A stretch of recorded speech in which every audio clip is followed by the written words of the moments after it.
pour vous proposer 3 idées de customisation pour vos coques de téléphone. C'est parti! Donc on commence par prendre notre vieille coque, bien entendu, et on va la repeindre avec une couleur au choix. Donc moi j'ai 3 idées à vous proposer. J'ai décidé de repeindre mes 3 coques de la même couleur, soit en couleur blanche.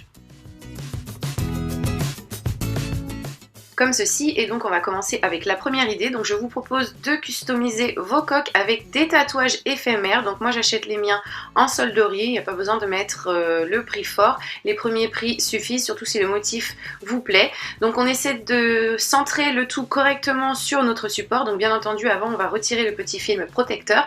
Et une fois que l'on a poser le tout comme l'on souhaite, on va venir avec une petite éponge ou bien un petit chiffon, un bibet d'eau, venir tapoter dessus tout simplement jusqu'à ce qu'il soit bien mouillé pour pouvoir le retirer. Donc allez-y par petites touches, ne trempez pas trop le tout. Et ensuite retirez tout doucement le papier. Si jamais il y a des petites parties qui ne sont pas collées, n'hésitez pas à les coller au doigt.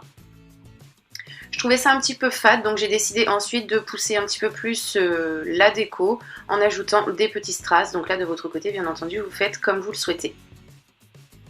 Vous pouvez par exemple rajouter d'autres petites décos en fonction, bien entendu, du motif de votre tatouage à vous.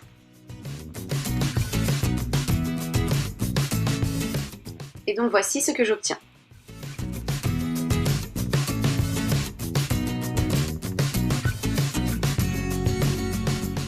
Ensuite, je vous propose de customiser votre coque avec des strass par exemple, ou des gros clous. Je ne sais pas trop comment appeler ce que vous voyez à l'écran. Je les ai trouvés chez Action. Ce sont des pièces en métal qui sont autocollantes. Bien entendu, si vous voulez solidifier l'accroche, vous pouvez ajouter une petite pointe de glu. Et comme je vous l'ai dit, utilisez plein de motifs différents comme des grosses strass ou ce genre de petites choses. Donc moi c'est ce que j'ai utilisé, je vous l'ai dit, j'ai trouvé ça chez Action, il y avait plusieurs motifs différents. Et là je pose de cette façon très simple pour obtenir quelque chose d'assez sympa. De votre côté bien entendu, en fonction de vos pièces, vous pouvez réaliser le motif que vous souhaitez. Voici ce que j'ai fait de mon côté et voilà le résultat.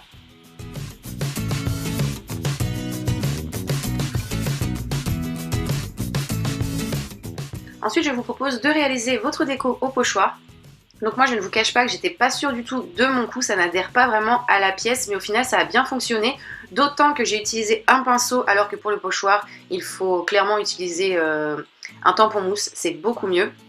Mais ça a vraiment bien marché, donc si vous utilisez un tampon mousse de votre côté, vous aurez encore un meilleur résultat. Donc on remplit avec une seule couleur ou bien plusieurs, en fonction de nos envies et de nos goûts, bien entendu. On remplit toutes les petites poches que l'on souhaite.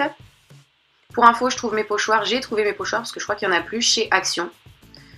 Si jamais vous cherchez, il est possible qu'il y en ait encore chez vous.